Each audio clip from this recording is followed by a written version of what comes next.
Good morning, and thanks for tuning in to episode 8 of the What's Your 20 podcast. I'm your host, EPD Special Projects Coordinator Taylor Maris, and joining me this week is Financial Crimes Detective Nathan VanCleave. Welcome. Thank you. It's nice to be here. I'm so excited to have you on the show because just like emailing you and getting you on the show, I found out something about you that I didn't even know.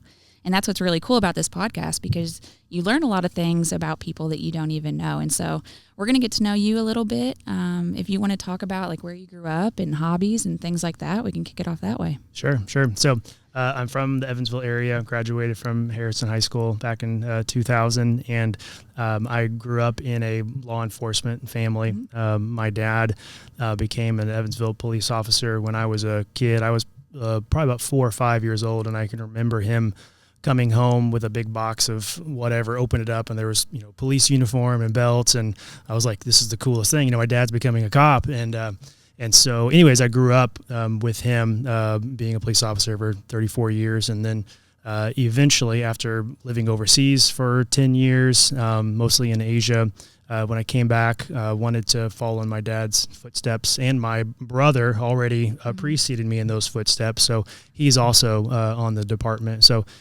we got to work a couple times with the three of us all together. Yeah, I remember right before your dad retired, didn't you guys ride together, like his last day or something? Yeah. So we only have 2 partners in a car max, but my dad did a glorified ride along. He threw his uniform on, and so we rode 3 deep.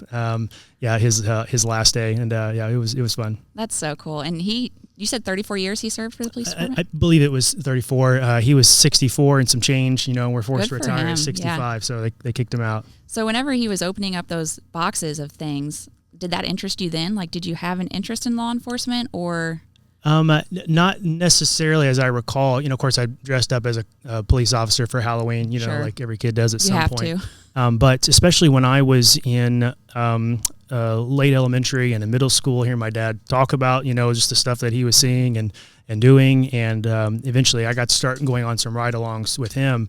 And it was just, the best part of my week whenever I got to do that. It was so exciting. The one thing I didn't see in the ride-alongs was all the paperwork that went on. Because sure. My dad was a sergeant, would just go from run to run. And so I didn't see all that. So it was a little bit of awakening when I took on the job and face the dangers yourself, make the decisions, and then also do all the paperwork. It's not as fun as a ride-along. But. Do you want to talk about your transition from coming back from Asia, or what you did in Asia, into law enforcement? Because you don't hear that very often. I think a lot of people probably think military. Sure. So if you want to talk about that transition for you, what that was like. Yeah. So when I graduated from Indiana University, after that, I went overseas as a missionary, and like I said, served over there for 10 years, almost 10 years. During that time, I also additionally got a master's degree in missions, and I was overseas. I was in my mid-30s, and I was wanting to get married, and so I was like not finding prospects there, so decided to come home. And the cutoff for the police department was at the time 35 years old, yeah. And I was pushing 34, and so I had one shot put in for it, and got in, and very much a change of gears. Yeah. It was kind of affirming. So I speak Chinese and Korean, and it was affirming. My first day on the road, a Korean person came in to do a report, and the records ladies couldn't take it, and they grabbed me. Yeah, and I was like, I got this. So it was kind of a fun connection. That is very cool, because that's unique to you. I don't think there's anybody else really on the department that, especially not, you said Chinese and Korean? Yeah. Mm-hmm. Especially not Chinese and Korean. So that's pretty unique to you. So that's really cool. And I remember a time where we rode together, and there was a guy walking by UE, and all of a sudden you started shouting things. And I'm like, what is he saying? What is happening? And I think you're just telling him, like, what's up? Hope you're having a good day. Yeah. And so that was really cool. I definitely, that's one of those, for some reason, you just had weird memories like that just stick with you. And that's one that I think it took me by surprise that I just haven't forgotten it. Sure. And so, yeah, definitely very, very cool. So whenever you became a police officer, you worked the street. Mm-hmm. Did you enjoy the street? Was that challenging, or do you want to talk about that experience a little bit? It was certainly challenging at the time. If I could have chosen to go directly into investigations, that's what I would have loved to have done, because I wanted to be a detective.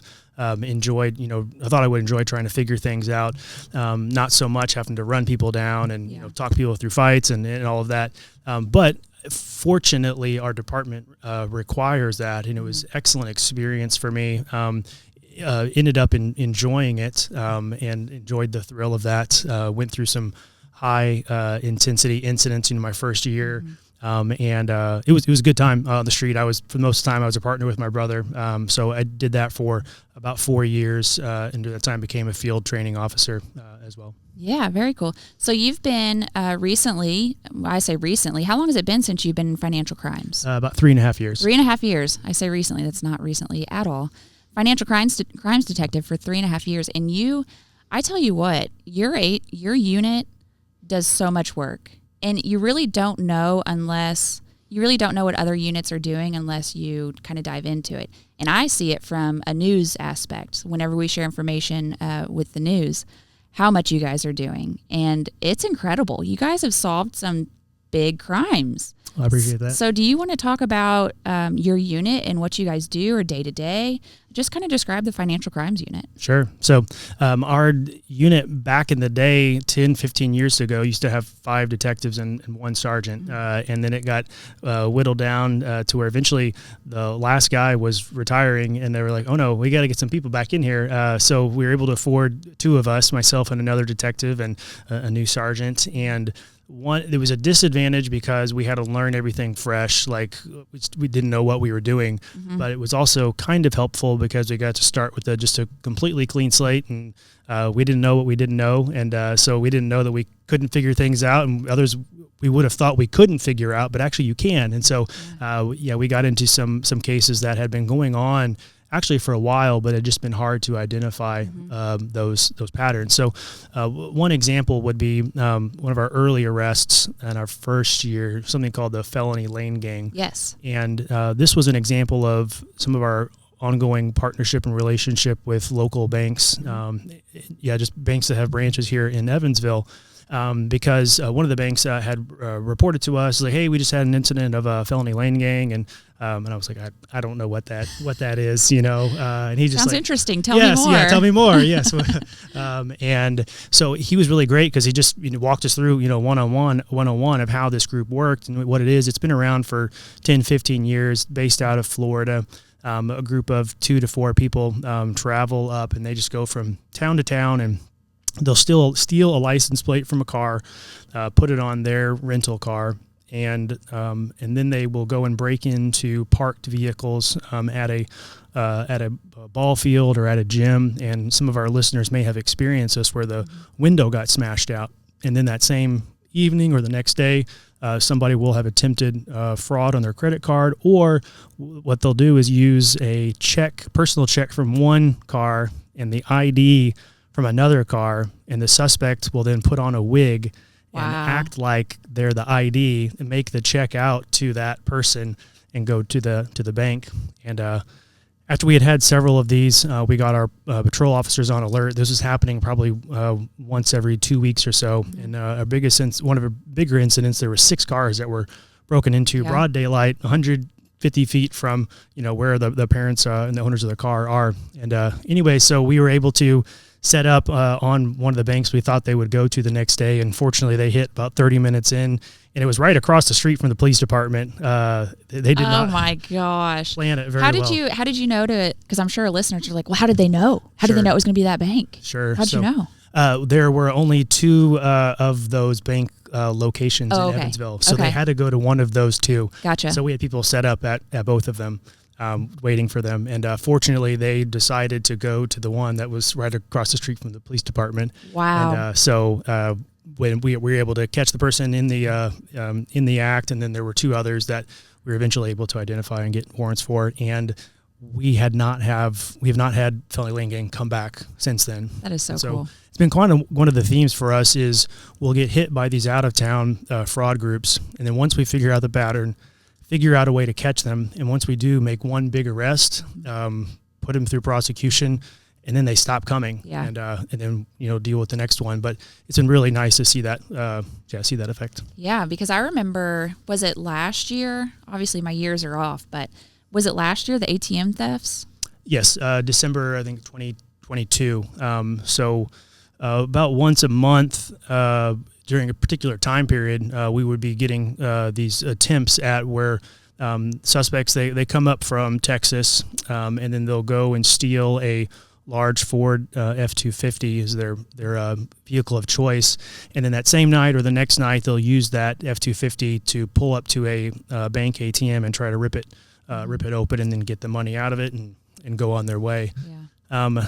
So since our unit works together closely with the auto theft unit and it touches with financials with money, we assisted with it, and thanks to our flock cameras, yep. Which I think have you talked about it on the podcast before? Actually, we haven't really, maybe just touched on it, but no, we haven't talked about it a whole lot. But flock cameras are very, very helpful. So side note, I have to plug the flock cameras. Mm-hmm. They have been absolutely indispensable to us in catching any of the groups that I'm going to run out of time to talk about. But we wouldn't have been able to catch the ATM group without the flock cameras, which are these license plate reader cameras that are set up around Evansville. We currently have about 55 of them that are paid by a grant, mostly. And a lot of people have the misconception that these cameras record you and your vehicle and what you're doing inside your vehicle and can tell who's in your vehicle. They don't do that at all. They strictly read license plates, and they've helped us find murderers. They have helped us find children that have been kidnapped. They have, like you said, indispensable. They've been used for almost every crime here in Evansville in just the short time that we've had them. So, yeah, incredibly helpful. Yeah, absolutely. So we were able to quickly get video footage of the truck that had been stolen, figured out that it was a white, I can't remember the make of the sedan, but then with these flock cameras, we were able to search this time period in this area for a white, sedan of that make, and came up with some possibilities, located that located the truck that they had stashed, and we were able to sit on it later in the day, and they came back to it and had like 15 police cars, swarm in and arrest them. Yeah, that was a great arrest. I remember that, thankfully, we finally got him. It's not going to happen anymore. Been back since then. That's so great. You guys are so good. You do such good work. But talking about that too, there are so many other scams that happen to people. So not only are these crimes happening in our city, but scams like that you can get in the mail, or you can get on social media, or you can get phone calls about. Can you talk about some of the common scams that we're seeing and how people should realize if they're a scam, or what to stay away from, or who they can call if they think they're being scammed? Talk about that a little bit. Sure, yeah, and I'm happy to talk about that, especially on this platform, because unlike some of the groups that talked about, these traveling groups, we were able to come up with a good strategy and get them caught and stop it. These scams have been going on forever, and they're going to keep going on forever. And some of it's just proactively helping prevent people falling victim to the scams, or just decreasing that number of people that fall victim to the scams. The scams come in many different forms, and some people will hear about a neighbor or a family member who fell victim to a scam, and they'll think, how stupid can they be to believe what they were saying? But each scam is set up for a particular person to prey on their vulnerabilities. Right. So a scam that I would fall victim to, you wouldn't, but then vice versa, others that you would fall to. So anyways, the scams they're always there. A common scams that we run into are on Facebook Marketplace, where you see something for sale. A very common one is you're buying a new puppy, and you put a down payment down. They send you pictures of the puppy, and then now you need to pay some extra for boarding, and eventually the puppies just never show up. Or whatever you may be purchasing, a vehicle or whatever it is, you send money in advance, and then it just never arrives. So we could say, to suggest to somebody, if you're wanting to purchase something on Marketplace or purchase something from somebody in general, you can always meet out front of headquarters. So you're doing that in a safe location.